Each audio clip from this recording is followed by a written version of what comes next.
Hey, it's Jazz here from thebassmastermind.com, and today I'm really excited for you to watch this video because what you're about to watch is a 7-day technique challenge, and this is specifically designed for bass guitarists. So this is actually a full course that used to be inside thebassmastermind.com.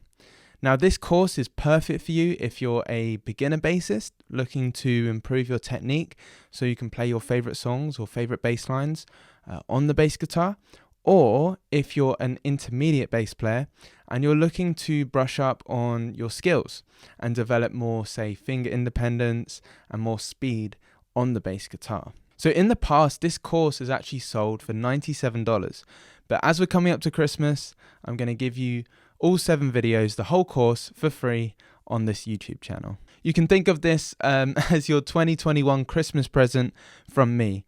And now all I ask in return is that you subscribe to this channel and then make sure your notifications are turned on, as I'll be releasing a lot more exciting things like this in the future. And of course, if I post any more courses, I don't want you to miss out.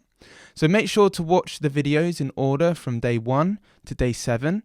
And when you watch this course, in the videos, I'll actually be talking about the 7-day technique challenge workbook. This is a PDF, and inside the workbook PDF, there is a place that you can make notes, but more importantly, there is a technique checklist which summarizes the entire course in just 3 pages. So you can download and print off this checklist as a PDF and then maybe put it on your wall or something and then refer back to it in the future. The workbook is completely free, and it's actually inside my free Facebook group for bass players. So to get access to the technique checklist and workbook, and also there's some other free courses on this Facebook group, just like this one, click the link below to join the Facebook group, and you can become part of the Bassmaster community. In this community, there are free bass lessons, courses, transcriptions, PDFs, tabs, drum loops, and obviously a community of like-minded bass players from around the world. And this group is a perfect place to ask questions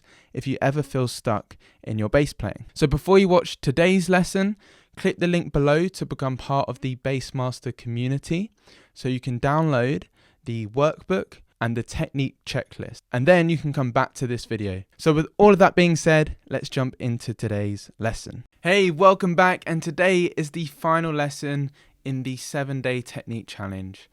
So today we're going to look at how we can develop speed on the bass guitar, and we're also going to cover how to play fast descending bass lines on bass. So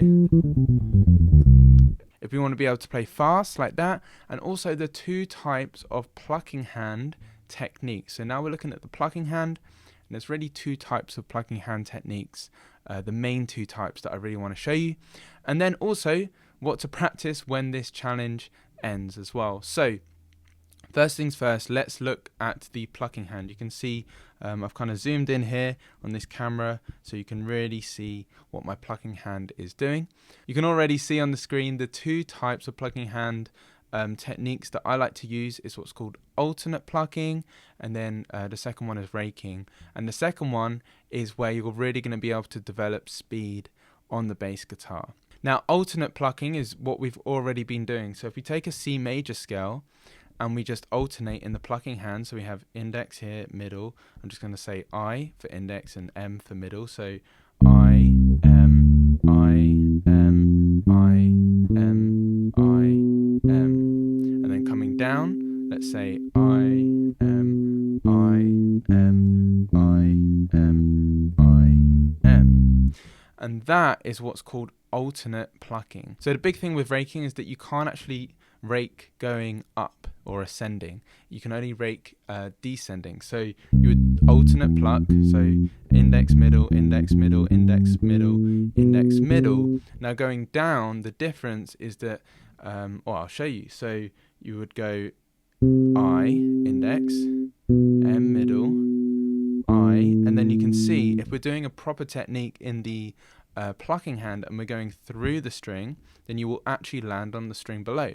So when we're on the 3rd note of this C major scale descending, so I, M, I, you can see my finger, it already lands on that D string. So now if I play that string there, I'm playing index, index. So I'm having to do less work in my plucking hand, and this is where you can really develop speed. So I am, I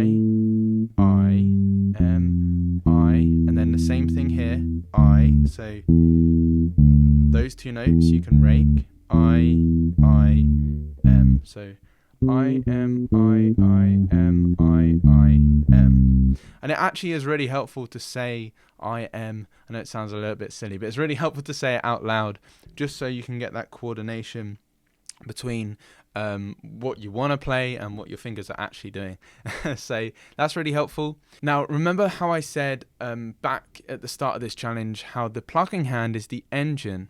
Well, this is really why it's so important to know which finger you're using for any particular bass line in the plucking hand and the fretting hand as well. Now, what I would consider the big difference between raking and alternate plucking is alternate plucking, I think you'll get a cleaner sound generally, if you want each note to be able to stick out. But obviously the advantage with raking is that you can play a lot faster lines. Now, what we're going to look at is the C major scale using raking.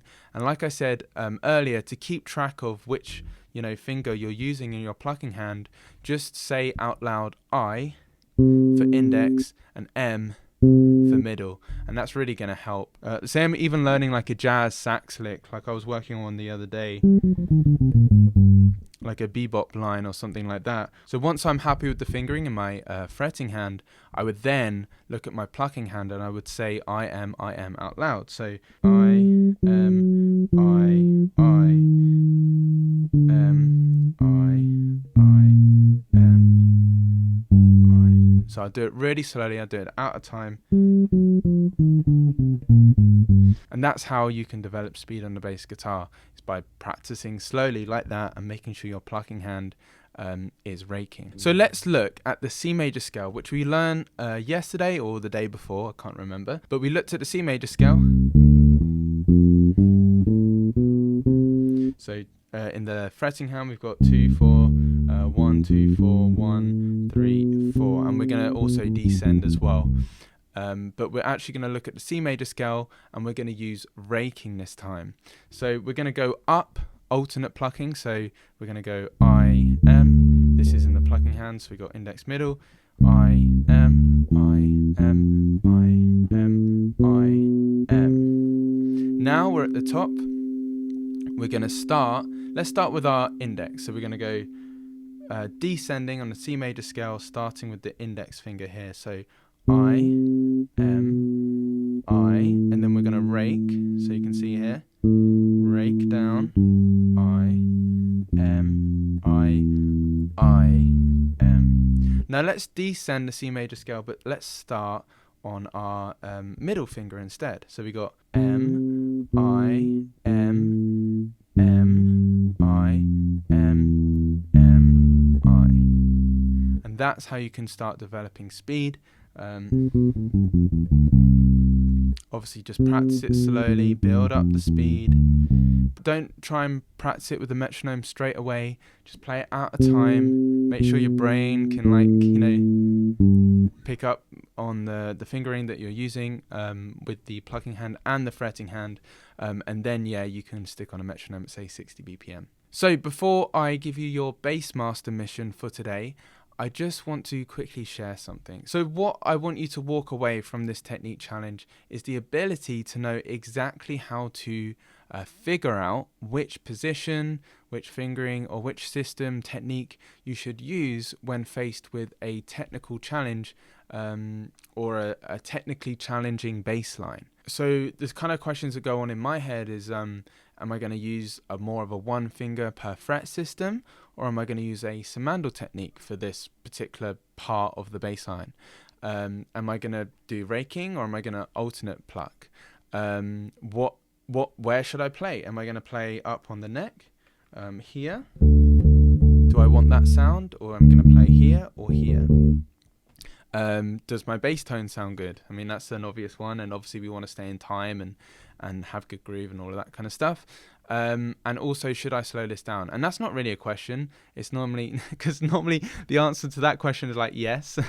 Like I was saying earlier when I was practicing that bebop line, and it doesn't have to be a bebop line. It can just be, say, like a Motown towny bass line when there's quite a lot of notes going on, those bubbly, Motowny kind of bass lines. You definitely want to just slow that down and just see what you're doing in your plucking hand and your fretting hand, and just kind of be more like analytical about it instead of just trying to get by. Once you've learnt the bass line and you've worked it out by ear, then you can kind of go back and think, okay, am I playing this with good technique? Am I relaxed? Does my bass tone sound good? What finger am I using in my plucking hand? What is my fretting hand doing? Am I squeezing the neck? Am I using my thumb as a pivot point? Like all these kind of questions, there's a lot to cover. And that's obviously why I've given you that technique checklist. So you can kind of print that off, put it on the wall, and then you can ask these kind of questions, and you can make sure that you're doing everything correct technique-wise. So what I would suggest is, if you do come across technically challenging bass lines in the future, is just to slow down the bass line and ask yourself smart questions like these ones that you can see on the screen. And also just use the concepts, the techniques and the systems that I've shown you in this challenge, and you can apply it to your bass playing. Now, as far as bass guitar technique, in this 7-day challenge, or in this little mini course, I've only scratched the surface. But now you have the fundamentals to use. You can use the technique checklist and all the notes that you've made to check yourself and refer back to when playing technically challenging bass lines. So your bass master mission for today is to practice your C major scale using the raking technique. Remember, we practiced I, M, I, M, I, M. I'd also love to know the biggest thing that you've learned from this challenge, and what you've really been able to walk away with. If there's anything that has helped you as far as your technique, you can let me know in the comments or in the Bassmaster Community Facebook group. And of course, if you want more help in your bass playing, make sure to visit the bassmastermind.com. Have an awesome day, and I'll see you very soon. So I hope you enjoyed that lesson, and before you go, just make sure to click the link below to join my free Facebook group for bass players, where you can download the Technique Challenge Workbook and Technique Checklist, just so you can get the most out of this course. In the Bassmaster community, there are loads of free bass lessons, courses, transcriptions, PDFs, tabs, drum loops, and obviously the community of like-minded bass players from around the world. So I hope you enjoyed your 2021 Christmas present this year. Let me know in the comments below. And as I said earlier, in return for giving you this completely free course, all I ask is that you subscribe to the Bass Mastermind YouTube channel, and make sure when you do subscribe that you turn on your notifications. And this is just so you don't miss out on any future lessons or courses like this that I release on this channel in the future. And it really helps support me so I can create more content like this for you. So have an awesome day, and I'll see you soon.